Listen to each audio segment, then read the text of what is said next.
नमस्कार दोस्तों, आज के इस वीडियो में हम एक इंटरेस्टिंग मैथमेटिकल प्रॉब्लम सॉल्व करेंगे जो कि है 4 to the power x is equal to x to the power 64।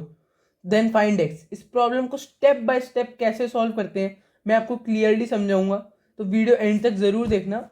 चलिए स्टार्ट करते हैं इसे।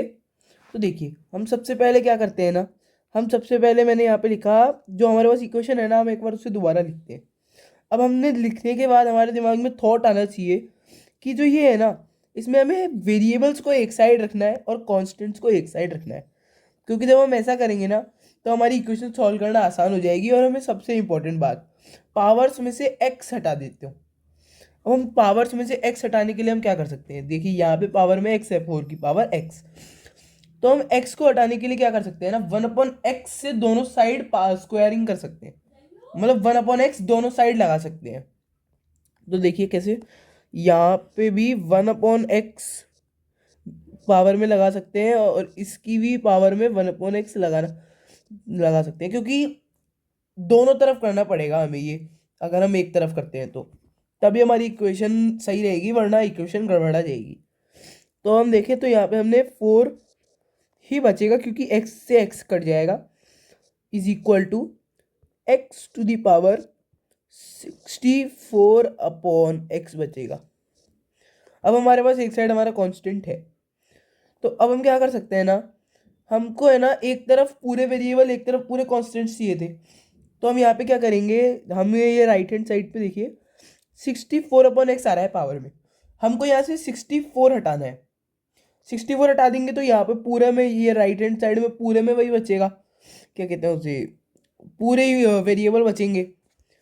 तो हम है ना दोनों साइड 1/64 से मल्टीप्लाई, मतलब 1/64 दोनों तरफ पावर में लगा सकते हैं। तो हम दोनों तरफ 1/64 लगाएंगे पावर में, तो उससे क्या होगा ना, देखिए 1/64/x, तो इसकी भी हमने पावर में लगा दिया 1/64। तो ये 64 से 64 कैंसिल हो जाएगा, तो अब ये बचेगा 4 to the power 1/64 is equal to x to the power 1/x। देखिए, एक तरफ हमारे पूरे एक्सपोनेंट्स आ चुके हैं, पूरे वेरिएबल आ चुके हैं, एक तरफ हमारे पूरे कांस्टेंट्स आ चुके हैं। अब आप एक बार ये देखना कि देखिए, मैं यहाँ पे साइड में लिख रहा हूँ कि अगर हमारे पास 5 इज इक्वल टू x की पावर 1/x होती, तो हम यहाँ से इजीली कंक्लूड कर सकते थे कि x की वैल्यू 5 के बराबर है। तो देखिए, इसके एक तरफ का, जैसे यहाँ पे x to the power 1/x तो हमें दिख रहा है, इधर भी हमें वो दिख रहा है।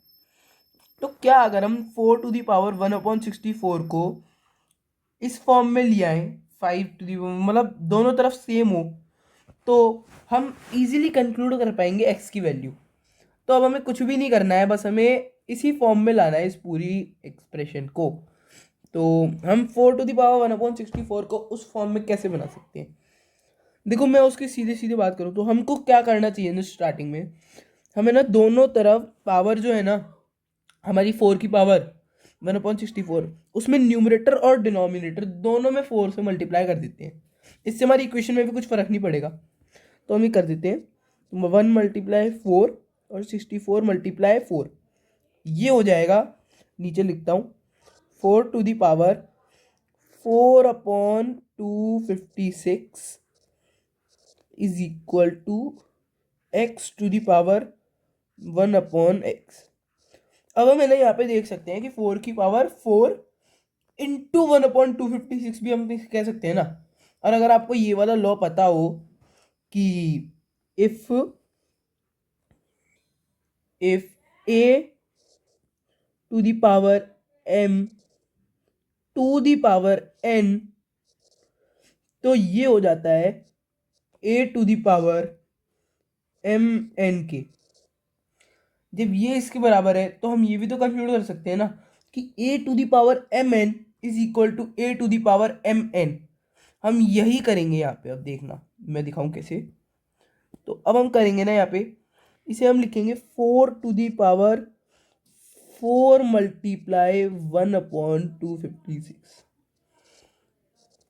Is equal to x to the power 1/x। अब हम इसे बहुत देर से नहीं चिढ़ रहे हैं x to the power 1/x को, क्योंकि इसी फॉर्म में हमें दूसरा वाला लाना है, तो इसे छेड़ के कोई फायदा नहीं है, ये भी बिगड़ जाएगा।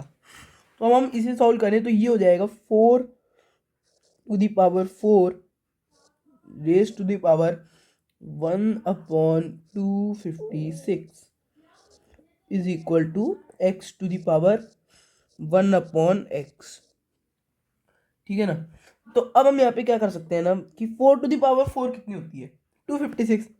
तो ये होती है 256 is to the power 1/256 is equal to x to the power 1/x।